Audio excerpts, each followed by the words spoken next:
Karl Orff was born into a family of well-developed people. Both his grandfathers were major generals and activists and academics. His father, Heinrich Orff, was an officer and a trained musician.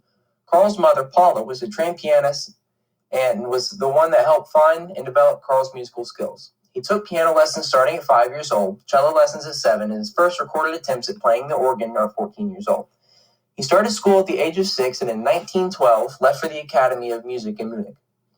Orff found the curriculum at the Academy too conservative, so he committed himself to the teaching and music of Schoenberg and Debussy.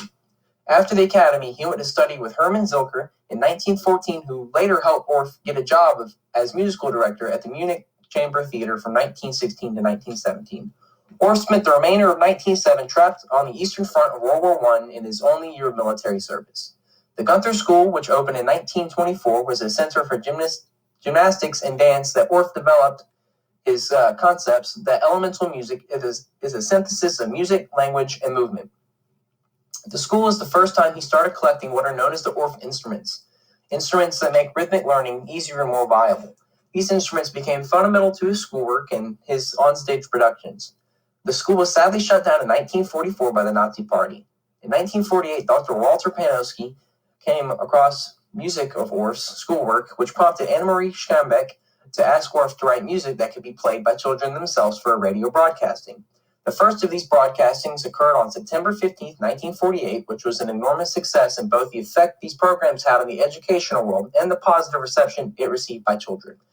After these broadcastings, Orff supervised a master class for composition at the Munich Music College from 1950 to 1960.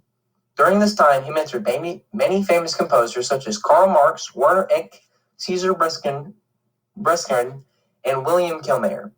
In 1962, Orff attended the Orff Elementary Education course at the University of Toronto from July 23rd to August 3rd. In the opening session, Orff gave a speech about his schoolwork and said, quote, "Just as wildflowers grow whenever they find suitable conditions, so the schoolwork grew and developed, finding nourishment in my work. It was not the result of a preconceived plan. I would have never been able to plan so far ahead. It simply arose from a need which I recognized." End quote. Orff, page 1, 1963.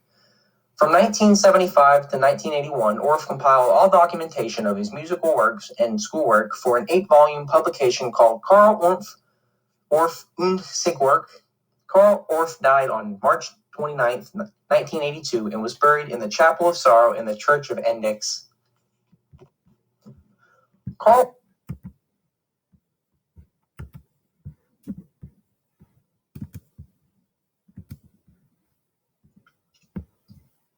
Schulwerk, German for schoolwork, is Karl Orff's philosophy or method that Orff believed was best to teach music. It was formulated in the 1920s. It is both similar and different to some other famous methods of teaching music. Comparing a child learning music to a child learning a language is also found in the Suzuki method. Orff observed how children learn languages and found that there were some similarities. They listen first, then they imitate what they hear before they can make sense of it. However, other methods start off teaching more foundational skills like sight singing and ear training. Karl Orff believed that children must, quote, experience first, then intellectualize, end quote. In other words, he believed before a student can make sense of music, they must be able to relate to it or feel it using speech, drama, and dance or physical motion.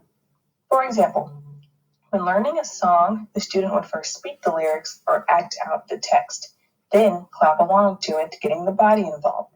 Then lastly, use the necessary instrument to play. However one decides to do it, the only must is that the student does not immediately pick up an instrument because they must use their body to practice first. Both the teacher and the student have much room for creativity in this method. Xylophones and metallophones are frequently used as well. These instruments are also great options to use in the classroom because they are accessible to students with handicaps. Another thing Orff believed was that the pentatonic scale is to be the native tonality of children. That is also what he used in his method.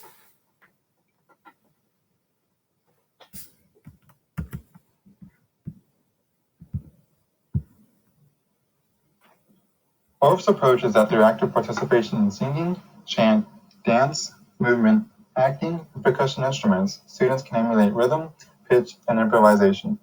A quote by Mary Shamrock says, quote, "These constitute the means for learning in the active approach to music education known as Orff Pedagogical. They are considered central because they are a part of the child's natural behavior play." End quote. Teachers have been creating and using many activities that incorporate this approach, such as Up the Ladder, which can be found in this presentation. This example includes chant, rhythmic hand motions, and rhythmic awareness, given that each name has a different number of syllables. Another example could be that of storytelling. This activity includes chant and percussion instruments. The teacher recites a poem and the students repeat it.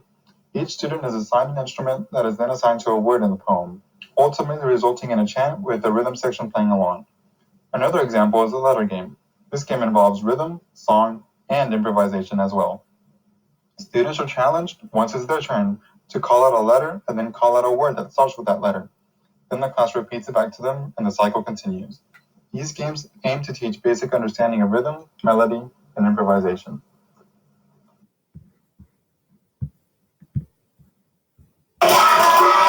We're going to start with Cole. Here we go. 1, 2, up the ladder, ready, go.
Alrighty, so now that you know what the Orff philosophy is, we're going to do a sample activity that you can do with your students.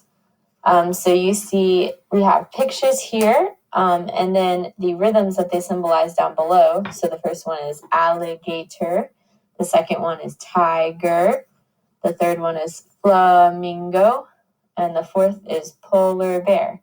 So go ahead and repeat after me, and while you're repeating after me, pat on your lap or clap your hands. So the first one, alligator, alligator, tiger, tiger, flamingo, flamingo, polar bear, polar bear.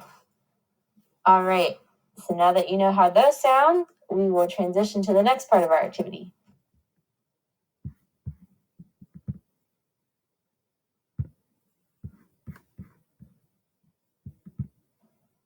All right, so let's start with the top left corner and we'll go left to right. So let's all read the first row together and clap or pat on our laps. So 1, 2, ready, go. Alligator, tiger, flamingo, polar bear. Good job. All right, next row. 1, 2, ready, go. Polar bear, alligator, tiger, flamingo. All right, and then finally the next row. 1, 2, ready, go. flamingo, polar bear, alligator, tiger.